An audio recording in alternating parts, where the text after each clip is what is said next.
సిరిసిల్ల జిల్లా ఎల్లారెడ్డిపేట మండలంలోని బండలింగంపల్లి గ్రామంలో హెల్త్ సబ్ సెంటర్ నిర్మాణానికి పీఆర్ఏ ఈ సాయికృష్ణ ఆదివారం భూమి పూజ చేశారు.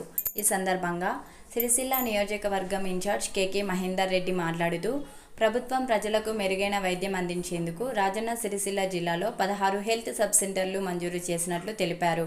ప్రజలకు వైద్యం విద్య అందించాలని ముఖ్యమంత్రి రేవంత్ రెడ్డి వీటిని మంజూరు చేయడం జరిగిందన్నారు. రైతులకు రుణమాఫీ కోసం ప్రభుత్వం నిధుల సమీకరణ చేస్తుందని, రైతు భరోసా కూడా రైతులకు అందిస్తామని తెలిపారు. ఈ కార్యక్రమంలో ఏఎన్ఎం భారతి, మాజీ సర్పంచ్ కొత్తపల్లి నర్సయ్య, మాజీ ఎంపీటీసీ కొత్తపల్లి పద్మ, బ్లాక్ కాంగ్రెస్ అధ్యక్షులు దొమ్మాటి నర్సయ్య, మండలం కాంగ్రెస్ పార్టీ అధ్యక్షులు సద్ది లక్ష్మారెడ్డి, జిల్లా ఉపాధ్యక్షులు షేక్ గౌస్, జిల్లా కార్యదర్శి Giridhar Reddy, minority selection SK Saheb, జిల్లా కిసాన్ సెల్ ఉపాధ్యక్షులు మర్రి శ్రీనివాసరెడ్డి, నాయకులు బండారి బాలరెడ్డి, చిన్నిబాబు, మెండే శ్రీనివాస్, రాజు నాయక్, ఎల్లాగౌడ్, అంజిరెడ్డి, బాలు రమేష్, శ్రీకాంత్ రెడ్డి, రాజు తదితరులు పాల్గొన్నారు.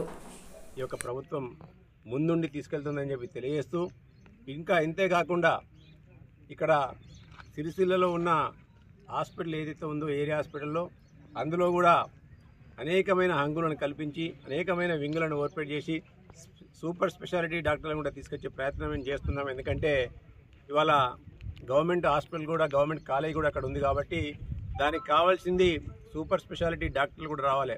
అటు గుండెకు సంబంధించింది కానీ, మూత్రపిండాలకు సంబంధించింది కానీ, అలాగే కాలేయానికి సంబంధించింది కానీ, ఇలా న్యూరాలజీకి సంబంధించింది కానీ ప్రతి విషయంలో కూడా సూపర్ స్పెషలిస్ట్లను కూడా తీసుకొచ్చి ఈ ప్రాంతాన్ని అంతా కూడా ప్రజలపైన ఆరోగ్య విషయంలో ఎటువంటి భారం పడకుండా ఇప్పుడు అధికారంలోకి రాగానే ఆరోగ్యశ్రీని 10 లక్షలకు పెంచడం జరిగింది.